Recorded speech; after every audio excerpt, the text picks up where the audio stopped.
Protein modification, mechanism and application. Let's look at the contents of this presentation. I will deal this topic under what is protein modification, reasons for protein modification in food processing, and then we will look at the techniques of protein modification, and finally application potential and challenges. Looking at what is protein modification. A process that alters the chemical structure or groups of a protein to improve its functional properties and bioactivity. It alters the amino acid residues and polypeptide chains of a protein to change its structure, physicochemical properties, and functional and nutritional properties. Therefore, protein modification can change a protein's size, surface charge, hydrophobic or hydrophilic ratio, and molecular flexibility. Looking at the reasons for modification of proteins, it helps in improving stability of proteins, introducing new functionalities, and it also regulates enzyme activity. In addition, it also generates biological activity. It helps in targeting polypeptides, that is, to specific cellular locations, and provides industrial applications by altering physical properties and microstructure of proteins. All this happens in the endoplasmic reticulum, which plays a key role in protein modification. Protein modification can improve nutritional quality. It can improve the physical states of the protein molecule. It can improve the functional properties and enhance functional properties over a wide pH range. It also helps in enhancing functional properties over other processing conditions. So how the protein modification can be done? It can be done in many ways. Number one, adding or removing groups. Groups like methyl, phosphate and acetyl can be added or removed to regulate the protein's activity. Second is by blocking the amino acids. These amino acids reversibly or irreversibly regulate a protein's structure and functions. The third method is modification of the functional groups to create bifunctional crosslinkers, and it also can be done by attaching a polyethylene glycol, that is PEG polymer. PEG ligation can be used to increase the solubility and also prolong the stability. Protein modification is therefore considered as a practical strategy to enhance the functional characteristics of proteins and broaden their commercial applications.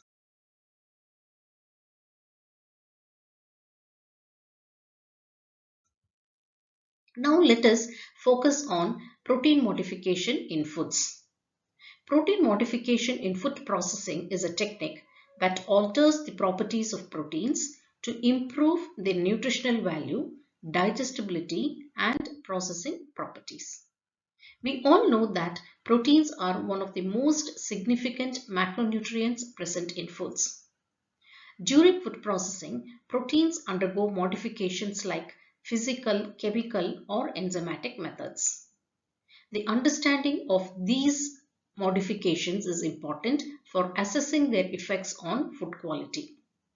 Similarly, such food modifications could also have an impact on the digestibility and nutritive value of foods. Protein can sometimes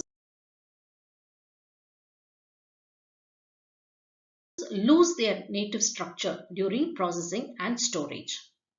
That is the prime need for its modification. So what does it mean? Need for protein modification is to enhance the nutritional value, digestibility and processing properties of proteins. Development of new functionalities of food proteins, such as application of plant proteins as meat texturizers. The third reason or need for protein modification is the performance evaluation. That is, improving the shelf life of protein-rich food products. Also, for refining and enhancing the sensory properties of the food as well as that of the modified proteins. So, let's look at the techniques by which proteins in foods can be modified. There is a chemical modification process, enzymatic modification, and covalent modification. The chemical modification and enzymatic modification are very common, in which chemical modification can break or form new bonds, altering the protein structure.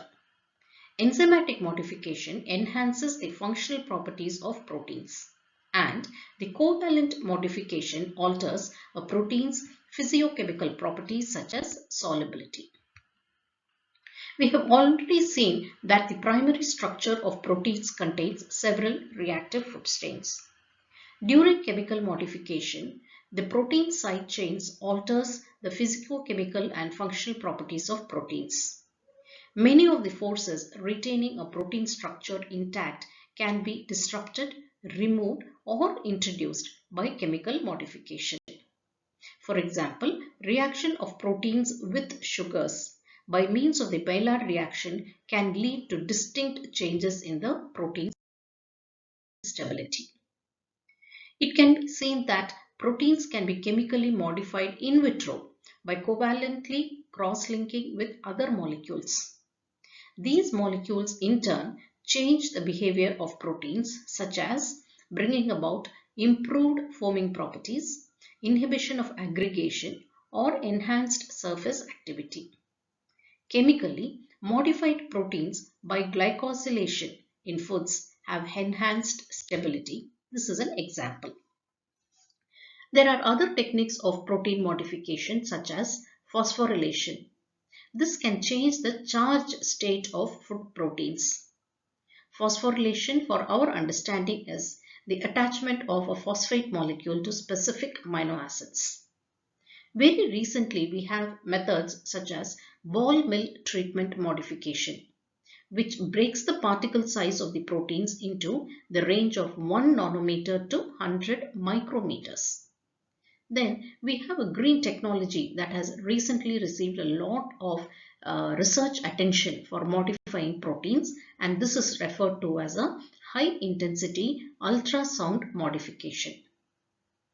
Also, the cold plasma technology, which is a non-thermal technology applied directly to food surfaces for protein functionality modification.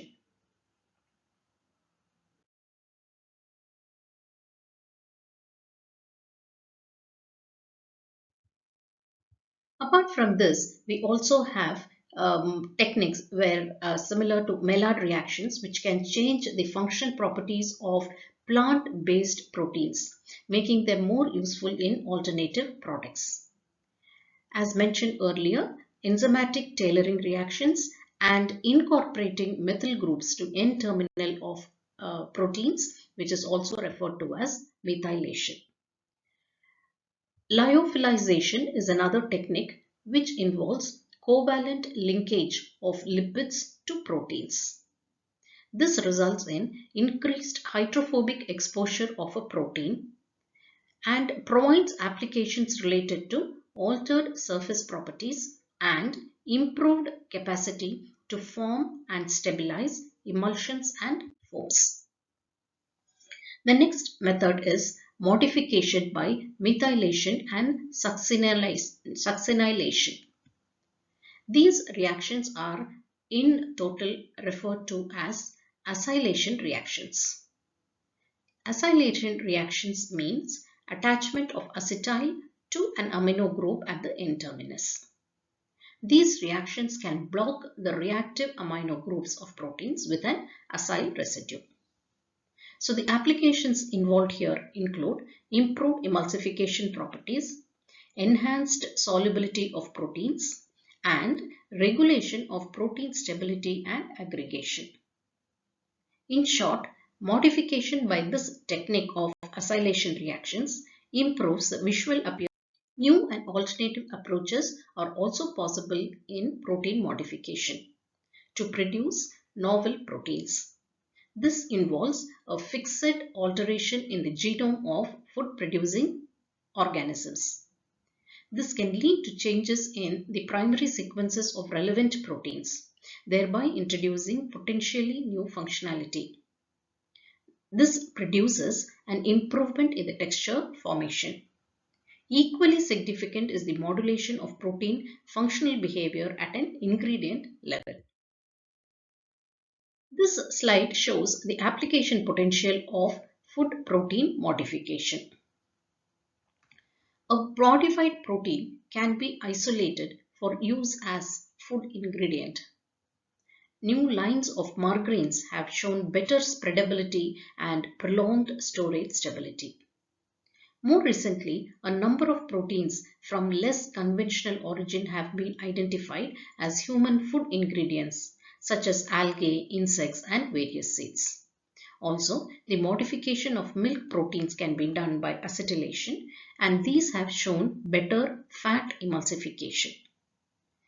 And therefore, we see that the engineered protein functionality progresses during such modification processes to provide improved product properties. However, this particular process of protein modification also has a few challenges, such as there is an increasing interest to use readily abundant and relatively cheap seed storage proteins as nutritional component in food and feed. The major difficulty of this protein source is to obtain functional proteins after the refinery steps. Loss of functionality occurs especially when the protein is used as powdered ingredient because of the difficulties in solubilization and impulsive caking of the powder during transport. So here comes a solution which is very commonly used, a simple solution such as a Maillard reaction or enzyme treatments, which can help to prevent or preserve the functional proteins during the refinery